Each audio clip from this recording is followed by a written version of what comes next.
give today is about two different golden ages of television that we've seen over the course of history as TV has changed to become a different type of media for the mass public. So the first golden age of television that I wanted to talk about actually occurred in the 1940s and lasted until the early 1960s. And what was really interesting about this era of television was that we saw a lot of hour-long drama anthologies on TV that were actually live filmed.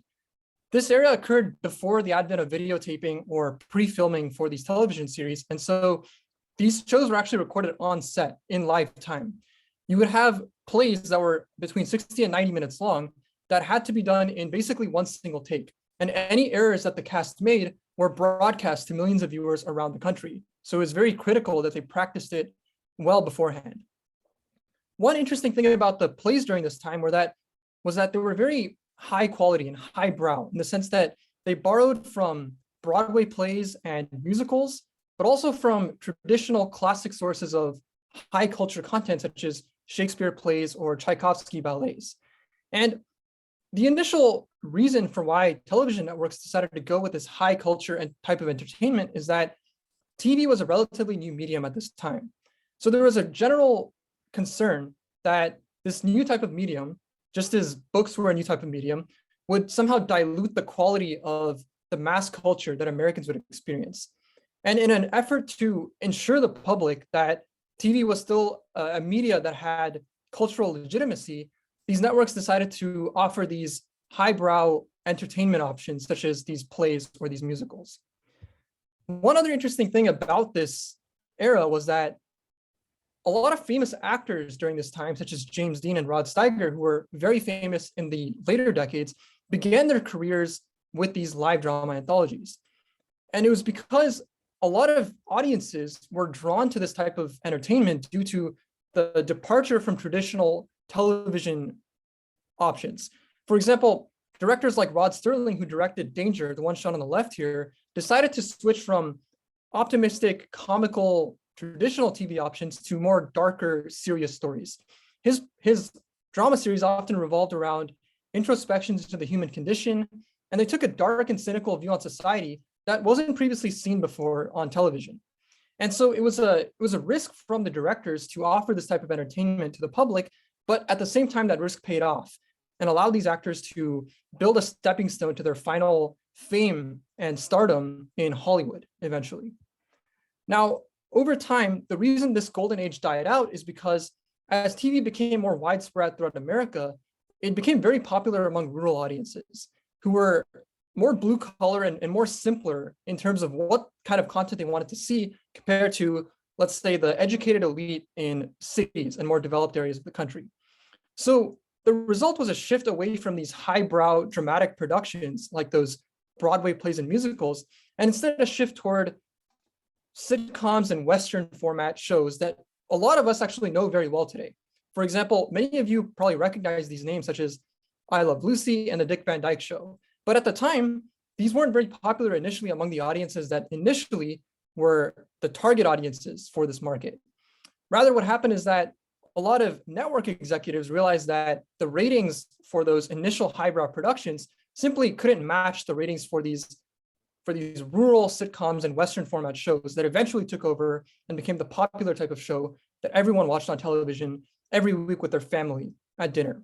And it became a sort of ethos of the American family sitcom for an American family in real life to sit there and watch another American family on TV go through the motions of a day in the life, that kind of idea. Now, one thing that I found funny about this transition is that initially the reception to these shows was so bad that in 1958, the Peabody Award Committee actually remarked that television at this time was conspicuously lacking a genuine humor and frank experiments. And it was such a departure from the risky, bold, experimental shows that were previously there that all critics and network executives hated the actual idea of having these shows. But the economics of this genre made it such that this was the prevalent form of TV for the next 2 decades. Now, I want to contrast this whole evolution of the initial golden age to the 21st century golden age of television. This golden age began in the late 1990s and it continued throughout the late 2010s, but there's some debate as to whether we're still living in the era of this golden age or whether it's kind of passed by us. You might recognize several of these shows from the early 2000s, such as The Wire, The Sopranos, and The West Wing. And the impetus for all of this golden age of the 21st century was really an advent in high quality television. So we had a shift toward HD TV from an actual viewership sense. People had higher quality displays to watch these shows on. But at the same time, you slowly had the introduction of online streaming platforms and the streaming revolution eventually, which made it much more accessible to the broad public. Compared to, let's say, the pedestrian, homey feel of those sitcoms I showed earlier, these shows again took a very bold departure from that genre. They decided to explore very complex themes and often created morally ambiguous characters and plot lines where there wasn't a clear sense of what was good and what was evil. Instead, you had shows like The Wire, which had an anti-hero as the main protagonist. And it wasn't clear to the viewers that there was a clear person to root for or a clear group of people to root for as the good side versus the evil side in these shows.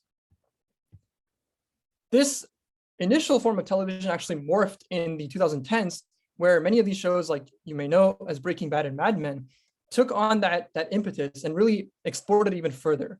You saw explorations into the darker side of society and almost the vices in society with Breaking Bad and Mad Men.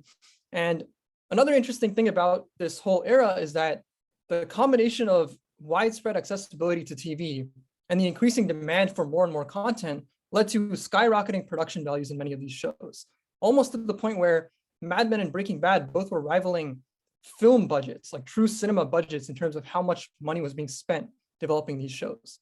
And it was a big risk for these networks, like I said initially, because they were departing from what was comfortable, what was traditional for Americans sitting at home watching TV. But these risks paid off handsomely once again. For example, AMC was a network that almost nobody really paid attention to before Mad Men. But starting in 2007, it led them to become an industry leader, a very big transformation that they continued to this day. Like I said earlier, though, there's some debate about whether the current modern golden age is coming to an end. And I want to explore a couple of the reasons why that's happening. The first one is that we're actually seeing a lot of reboots and reruns of old shows rather than starting up newer shows and newer themes in today's era of television. So one consequence here is that the viewers themselves have a much bigger stake in what shows are actually shown on Netflix or Amazon Prime, for example. If viewers decide they want to see a certain show revamped or reshown, then the streaming services listen to them and they decide to take that path going forward. Another aspect of this is that people develop loyalties to streaming services like Netflix rather than to networks or to specific shows. If you see a show on Netflix that you really like and it's branded as a Netflix special, then automatically it sounds like Netflix as a streaming platform, even though it's not a creator of television, is the place to go to see more shows in the future. So there's a bit of an economic shift in terms of what viewers actually stay loyal to for television services. And the second aspect of this end to the golden age is the idea that we have a true gold rush of content. There are so many options out there that it's creating a certain type of environment for viewers that is almost detracting from this impetus to create new and experimental content. One of the consequences, as many of you may know, is that viewers are experiencing binging and burnout. Initially, binge watching was almost a fad. All these networks liked the fact that you could just watch entire seasons of shows in days worth of time. But over time, what's happened is that as people get burnt out watching these shows, TV as a source of content becomes more disposable. And it's more of a fleeting experience where you might not resonate as emotionally with a character if you see the entire arc of the story over in 1 week, rather than following them once a week for, let's say, a whole year. And it's gotten so bad that streaming services are actually artificially rate limiting the way they release content. So streaming services like Netflix, for example, are now releasing 1 episode per week, when previously their whole model was to release an entire season's worth of content at once for the mass public. And the second thing I want to touch on here is that this gold rush of content is really changing the economies for the networks themselves. Previously, it used to be that AMC, for example, would take on a big bet like Mad Men and they would commit to that for, let's say, 5 to 10 years. But now AMC has switched to a model where even shows that have very low ratings, or very poor performances among audiences, are still continue to be shown on the network. And you might ask why? Well, the reason is if they can eventually sell that show off to Netflix or Amazon Prime or Showtime, then it provides them a reason to continue aging that show out, even if it's not giving them as much rating revenue in the short term. And so this is another reason why the shows you might see right now are not necessarily the top of the line or the cream of the entire pile. You're seeing a dilution in the quality of the shows just due to the economics of the way content is being used today. So with all of that said, what's next? Is this streaming revolution really over, or is the golden age going to continue and evolve over time?